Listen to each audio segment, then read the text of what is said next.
السلام علیکم ناظرین، میں ہوں فیاض حسین، آپ دیکھ رہے ہیں WT نیوز IT۔ کل رات کو ایک پروگرام میں بات کرتے ہوئے جناب اسحاق ڈار صاحب نے کہا ہے کہ صدر عارف علوی صاحب کو سپریم کورٹ کے ریمارکس آنے کے بعد استعفیٰ دے دینا چاہیے۔ یہ بات انہوں نے کسی حد تک ٹھیک کی ہے کہ اگر صدر عارف علوی صاحب کسی انلیگل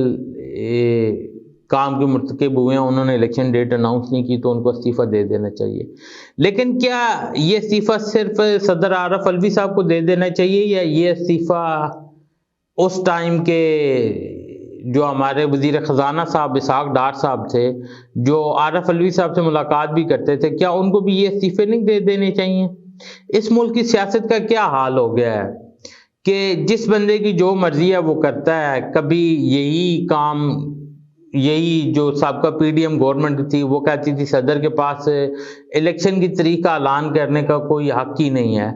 آج وہ اگر سپریم کورٹ کے ریمارکس ان کے خلاف آ گئے ہیں تو آج ان کے اوپر وہ چڑھائی کر رہی ہے۔ ہو سکتا ہے عارف علوی صاحب سے قانونی طور پر مسٹیک ہو گئی ہو، یا ان سے نہ یہ کام ہو سکا ہو،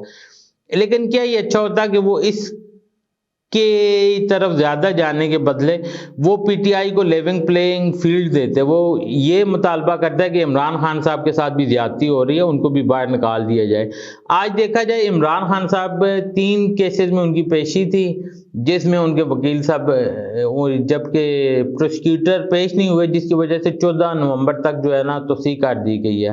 جبکہ شاہ محمود قریشی صاحب کے وکیل نے کہا ہے کہ میں تیار ہوں، تو ان کو بھی جج صاحب نے کہا ہے جی آپ کا کیس بھی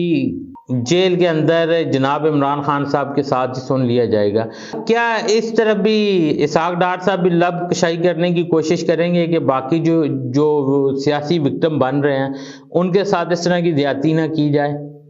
کیا وہ اپنی مریم بی بی اور میاں صاحب کو بھی یہ بات سمجھا سکیں گے کہ سیاسی انتقام جو ہے وہ سیاسی انتقام ہی ہوتا ہے، کل تک اگر آپ کے ساتھ ہوتا رہے تو خدا را آپ یہ چھوڑ دیں، یہ جو ریت ہے اس کو ختم کر دیا جائے۔ اور اسحاق ڈار صاحب کی تو آج کل 5 جو ہے انگلیاں وہ کیا کہتے ہیں گھی میں اور سر کڑائی میں ہے، کہ پاکستان مسلم لیگ نواز نے بھی ان کو الیکشن سیل کا ہیڈ مقرر کر دیا ہے۔ اس کے بعد ان کے لیے تو بہت زیادہ مسلم لیگ نواز میں ویسے ہی آسانیاں پیدا ہو گئی ہیں، لیکن میرے خیال میں اسحاق ڈار صاحب کو بھی کچھ باتیں کرنے سے پہلے سوچنا بھی چاہیے کہ کل اس طرح کے معاملات جب ان لوگوں کے اپنے ساتھ آتے ہیں تو پھر وہ قانون کی ABC اس میں پڑ جاتے ہیں۔ جب یہی کسی دوسرے سے کوئی غلطی ہو جائے یا کچھ ہو جائے تو اس کے لیے جو ہے نا وہ سب برا ہو جاتا ہے۔ اب تک کے لیے اتنا ہی، اللہ حافظ۔